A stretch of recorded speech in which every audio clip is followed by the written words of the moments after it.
We are now in aspect 3 of module 6, in which we discuss Davani's discussion of commerce and free speech in cyberspace, their regulation by law. And we have just previously discussed the DRMs, and now we're moving on to the second part of commerce and cyberspace issue, and that is spam.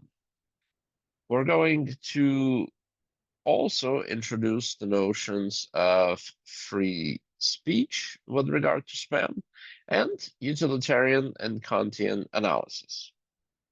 In other words, we're going to ask, is spam a kind of a free speech? Spam refers to unsolicited and non-consensual information that we receive via email or in other ways in cyberspace. Spam is morally objectionable because, on Kantian grounds, it is not consented to, and because, on utilitarian grounds, it harms us due to wasting our time, making the internet and our use of it slower and less efficient, and possibly by wasting other of our resources. Time and energy, I think, are very significant resources. One of the troubles here is that what appears as spam to us is actually advertisements that we have consented to by using various dimensions of the commercial web. Also, what appears to be spam may be public service announcements, such as that from whistleblowers attempting to inform us about some danger to the well-being and autonomy of the public. A possible defense of spam is that it is protected by free speech. In that sense, regulation of spam stands on the edge between regulation of commerce and free speech.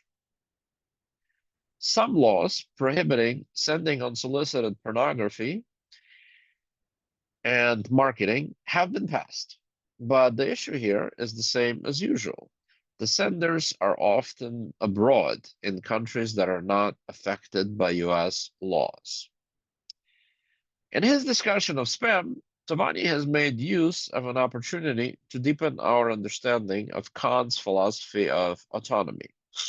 We have made wide use of the first of the formulations of autonomy by Kant, first of the formulations of autonomy by Kant. That was, treat the rationally made choices of persons as ends in themselves.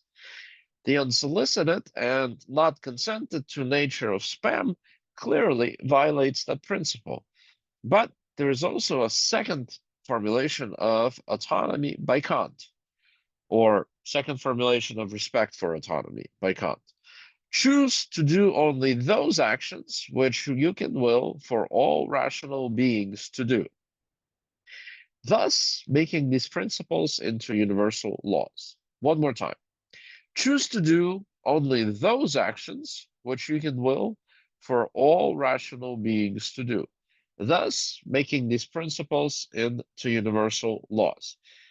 The presupposition here is that all rational beings stand to each other in a relation of equality. And so choose to do only those actions which you can will for all rational beings to do, which would make these principles into, which would make the principles guiding these actions into universal laws, acceptable for all rational beings. Tawani points out that spammers can will that they should engage in spamming, but not that everyone should engage in spamming. The waste of resources would be so tremendous that nothing productive, and not even spamming itself, could continue at that point.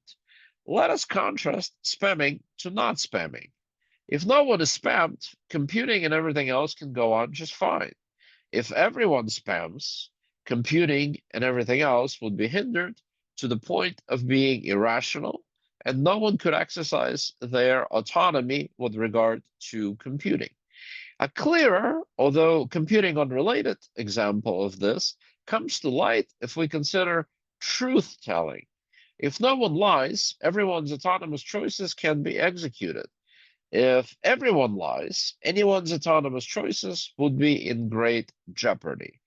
Thus, lying and spamming do not respect autonomy, while telling the truth and not spamming do respect autonomy.